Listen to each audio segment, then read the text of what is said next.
On the 4th of July, the highest grossing movie in America was not Indiana Jones, or any other mass-produced slop that had been flooding the market this year. It was a small, independent film called Sound of Freedom, based on the true story of Tim Ballard, who has rescued numerous children from the grips of international traffickers. What intrigued me was how certain elements of the mainstream media seemed more intent on discrediting the film rather than providing an objective review. For instance, The Guardian devotes over 30% of this article to discussing conspiracy theories I admit I've not heard of before and certainly did not observe whilst watching the film. You would have thought after recent revelations in Hollywood and high society that people would be jumping hand over fist to get behind a movie that sheds light on the hidden monster that is child trafficking, but apparently not, as the only actor I could find hyping this film was Mel Gibson. So where the mainstream media has largely failed, I'll do my best to review just the movie and nothing else. The story kicks off in Honduras, where a father leaves his 2 children at a modelling event which he eventually realises is a sham. His children have been abducted. We're then introduced to the main protagonist, Tim Ballard, who is an agent for the Homeland Security in the US. His primary responsibility is to monitor and apprehend paedophiles. This emotionally taxing work significantly impacts his personal life. To make matters worse, another agent points out that despite apprehending numerous child predators, they have yet to successfully save a single child due to jurisdictional limitations. We're then reconnected with one of the children called Miguel from the beginning of the film, when he's successfully rescued by Tim, who vows to save Miguel's still missing sister. Ballard persuades his superiors to provide funding for a sting operation to dismantle the trafficking network and save countless other children. He travels to Colombia, where he meets with a former cartel accountant named Vampiro, now dedicated to saving children from the clutches of sex trafficking. They set up an entire sting operation in Colombia to rescue 54 children that are being put up for sale. However, Tim's superiors pull the plug and order him to return stateside. He resigns his position rather than abandon the search for Miguel's sister.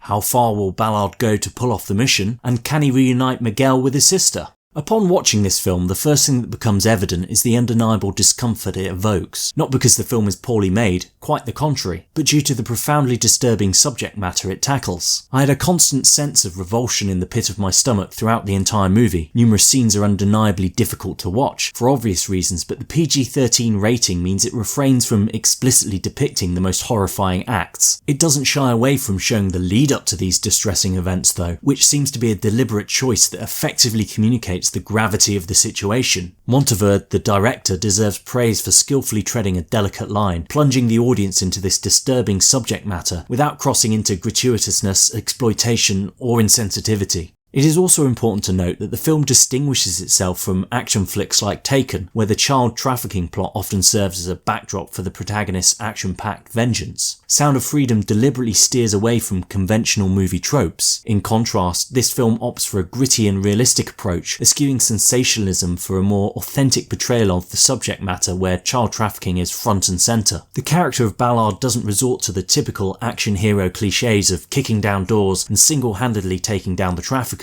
Instead, the film delves into the grueling and mundane aspects for a more realistic depiction. The work isn't glamorous and clearly takes a toll on Tim and his team. This emphasis on the realistic and methodical process adds depth to the narrative, highlighting the challenges and complexities faced. I must also acknowledge the cast, particularly 2 outstanding performances. First and foremost, Jim Caviezel's portrayal of Tim Ballard deserves special mention. They say the eyes reveal a person's soul, and Jim flawlessly captures that haunted expression, possessing a pain quality, conveying the profound impact of his character's experiences. Moreover, when faced with the various child traffickers, you can sense his character's suppressed rage. The narrative skillfully portrays the uncomfortable necessity of dealing diplomatically with unsavoury individuals, showing us a character who I imagine would much rather be using the trafficker's face as a punch bag, but has to hold back for a greater goal. Secondly is Bill Camp's portrayal of Vampiro, a sinner turned Samaritan who for me gives the film's best performance. He impressively conveys a man burdened by the haunting repercussions of his past actions. What I found captivating about the character is the exploration of the morally grey areas, where things are not simply black or white. Bill navigates the demands of this multifaceted character, skillfully highlighting the nuances within, which is often sorely missed in Hollywood nowadays. He even injects moments of tasteful humour into an otherwise bleak setting.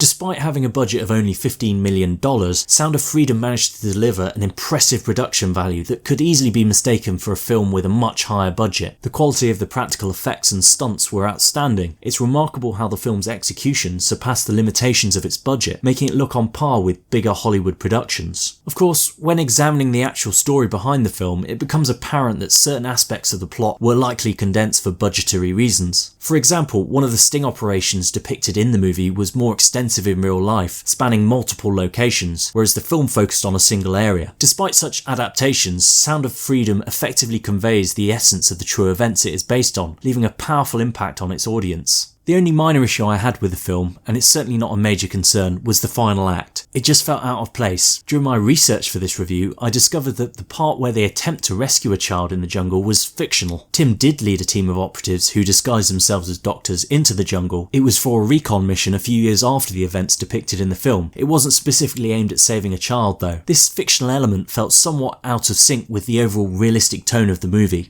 So, is it any good? My response would be a definite yes. The film is well crafted and enjoyable. It won't win any Oscars, but it does exactly what you expect, and it does it well. Whilst not a traditional action movie, it is realistic and you will feel uncomfortable throughout. The movie delivers a powerful narrative revolving around an incredibly challenging subject, which is engagingly portrayed, and the performances, including those by the child actors, are great. Without hesitation, I wholeheartedly suggest seeing this film in the cinema.